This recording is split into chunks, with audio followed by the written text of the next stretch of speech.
नमस्कार प्यारे दोस्तों, लोभ हमारी जिंदगी का सबसे बड़ा संकट है। जो व्यक्ति लोभी होता है वह हमेशा दुखी रहता है, दूसरों को भी दुखी करता है। लोभ के कारण ही परिवारों में झगड़े होते हैं, लड़ाइयाँ होती है।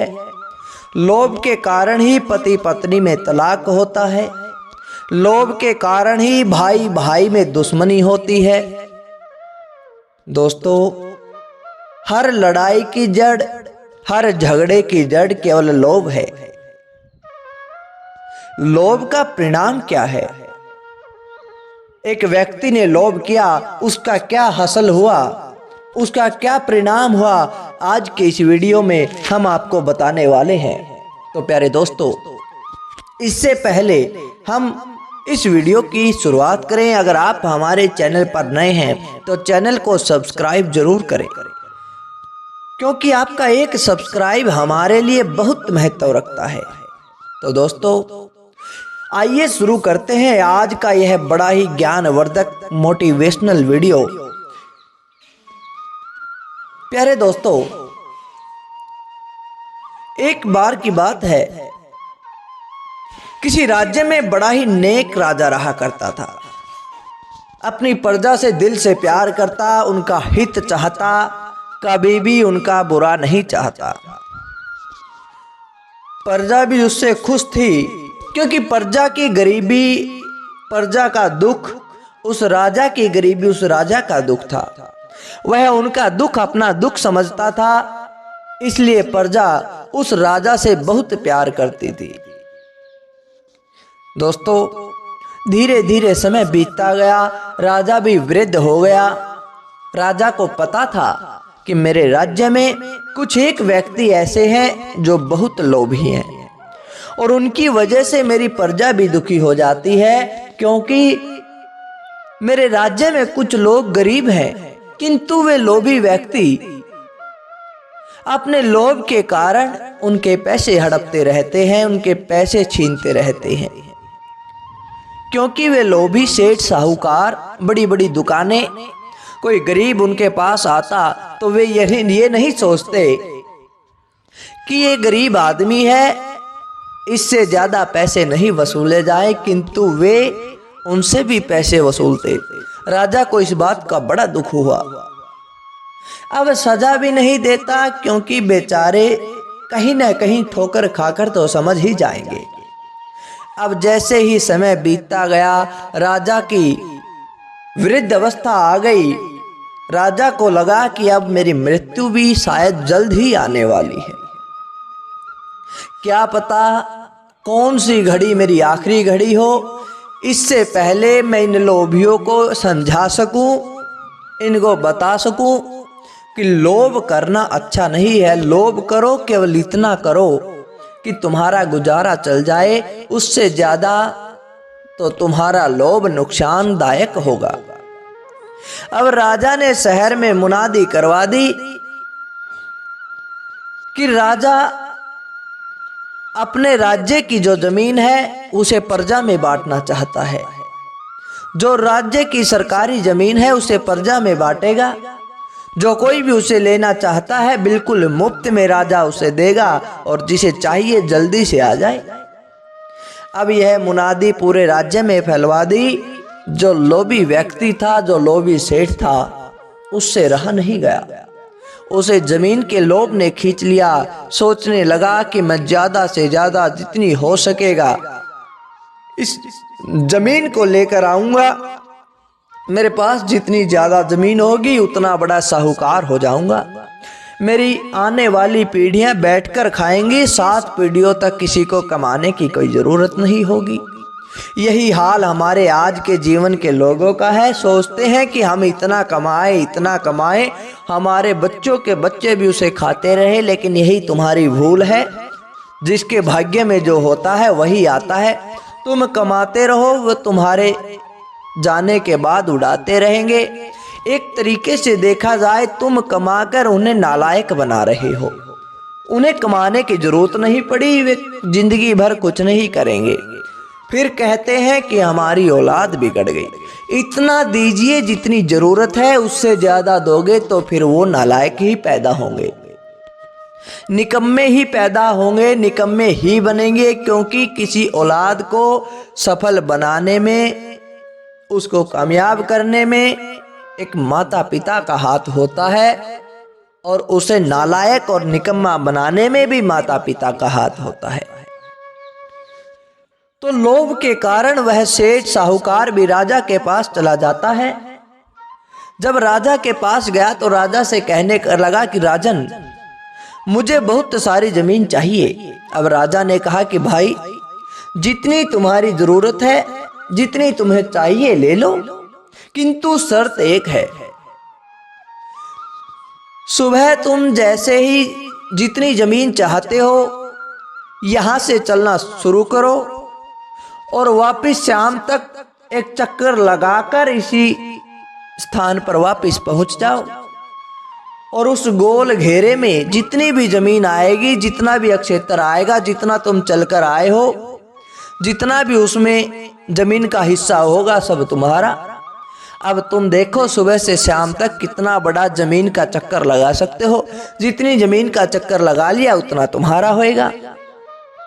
अब इतनी बात सुनते ही वह तो फूले नहीं समा रहा, सोचने लगा, मैं तो सोच रहा था थोड़ी बहुत कहता तो क्या पता राजा अपने आप सोचते कि है इतनी जमीन क्यों ले रहा, डांट भी देते। अब तो राजा ने मुझ पे सौंप दिया, अब तो जितना मर्जी बड़ा चक्कर लगाऊंगा, जितना बड़ा चक्कर होगा, जितना बड़ा मेरा इस धरती के चारों तरफ घूमकर वापस आऊंगा, उतनी मेरी जमीन।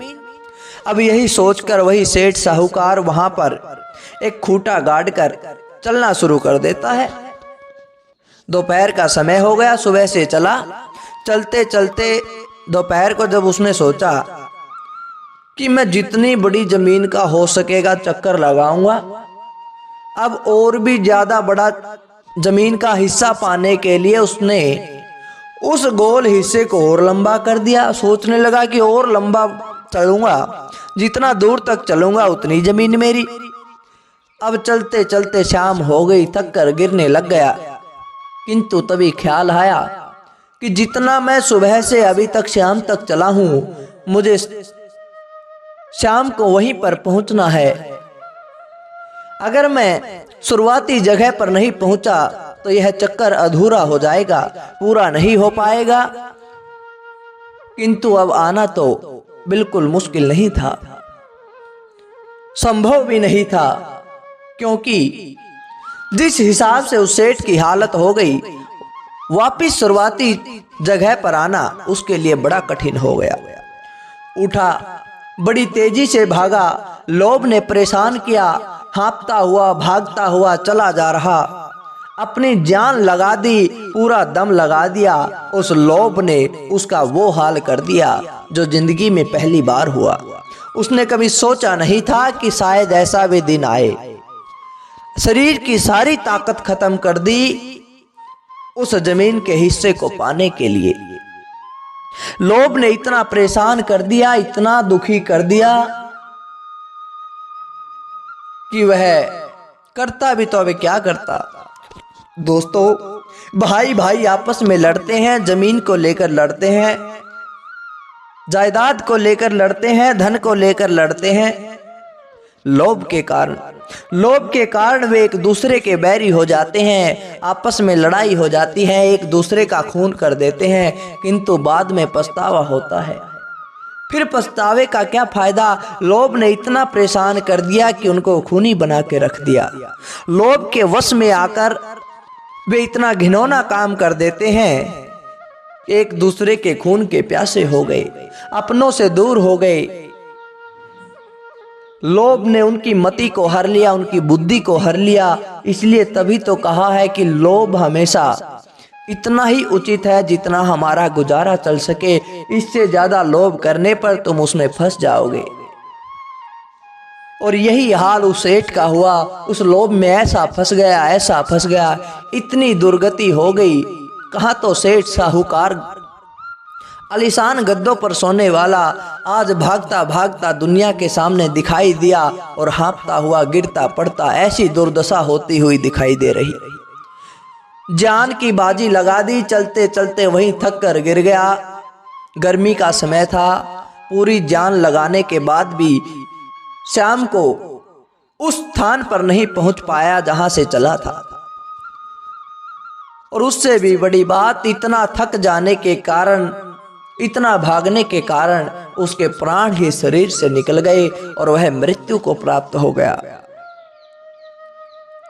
जब शाम के समय राजा के सामने उसे पेश किया गया तो वह मरा हुआ था। राजा ने उसे देखा, बड़ा दुख हुआ कि लोभ के कारण एक सेठ कैसे मृत्यु को प्राप्त हो गया। राजा फरमाने लगा कि इसका अंतिम संस्कार कर दिया जाए। तब उसका अंतिम संस्कार किया गया और वहीं पर राजा ने सबको चेताया, सबको बताया, अपनी जनता को कहने लगे कि देखो, इस लोभ के चक्कर में आकर इस सेठ ने कैसे अपनी जान गंवा दी। अगर इसे लोभ नहीं होता, यह संतुष्ट होता, क्योंकि इसके पास धन भी था, खाने को रोटी भी थी, सिर ढकने के लिए छत भी थी, गर्मी सर्दी से भी बच रहा था, पेट भरने के लिए अनाज भी था, किंतु इसके पास वो शांति नहीं थी, संतोष नहीं था और इसी कारण बेचारा मारा गया। तुम सोचते हो कि सब मेरा हो, सब मेरा हो, तुम्हारा ना कभी था, ना कभी है, ना कभी होगा।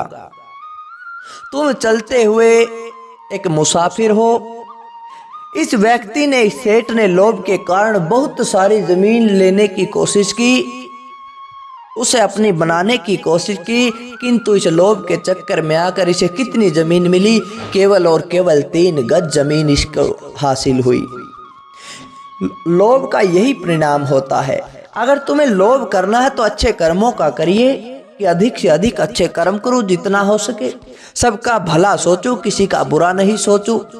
लोभ करना है तो ऐसा करिए, किंतु जो सांसारिक लोभ होता है वह मनुष्य को ऐसा बना देता है कि उसकी मृत्यु तक वह लोभ में ही पड़ा रहता, लोभ का ही शिकार रहता है।